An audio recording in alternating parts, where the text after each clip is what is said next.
Voilà, je ne sais quoi penser. Je suis arrivé à un point où il m'arrive de rêver.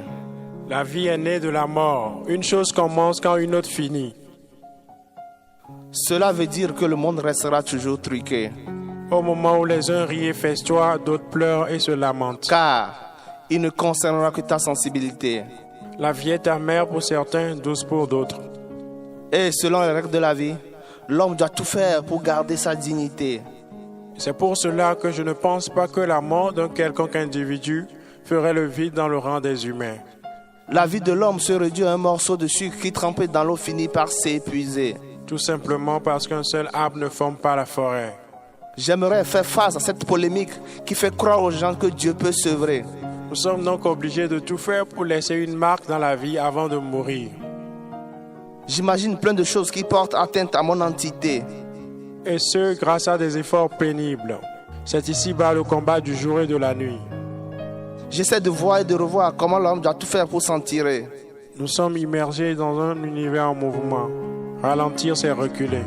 Je fusille ceux-là que la vie a déjà dégoûtés. Qui se tient creux sera rempli.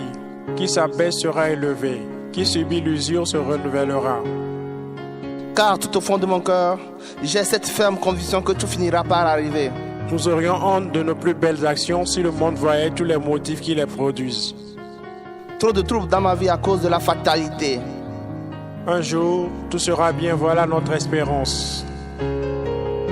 L'homme en tant qu'être libre et pensant doit se donner encore et encore des chances pour pouvoir se surmonter. Tout est bien aujourd'hui, voilà l'illusion. Chaque jour que Dieu fait, je me bats à la recherche du bonheur. La rançon de la vie d'un homme, c'est sa richesse. Je me rappelle que moi, l'infidèle, l'essentiel se tournait toujours à ma faveur. En ta faveur, un jour passera ta peur. Je me souviens de la petite Émilie, vêtue d'une robe qui s'apparentait à une aquarelle d'une couleur de l'heure.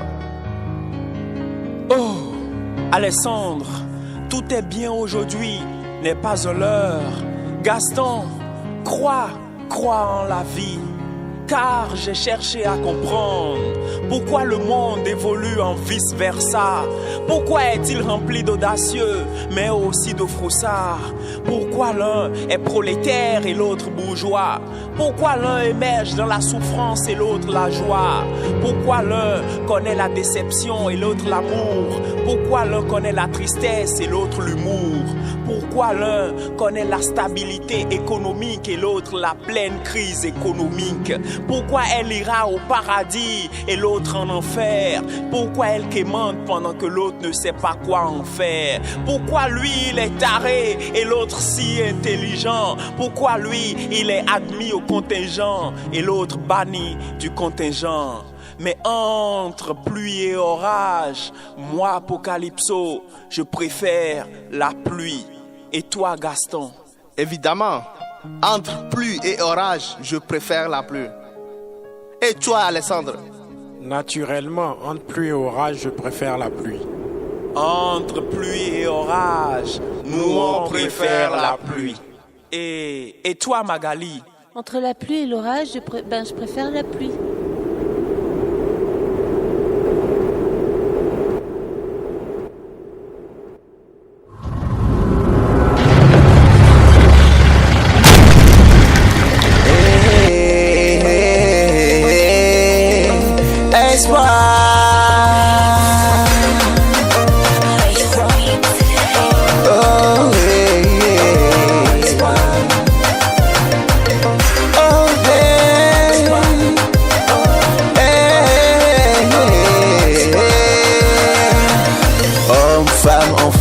C'est la voix de l'espoir que t'entends.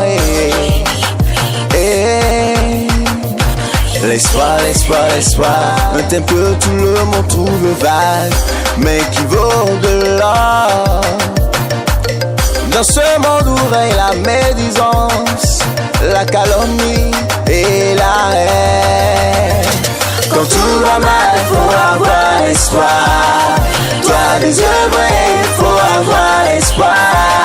Si tu souffres, faut avoir espoir. Il faut que tu te dises que tout ira pour le mieux. Yeah, yeah. Hey.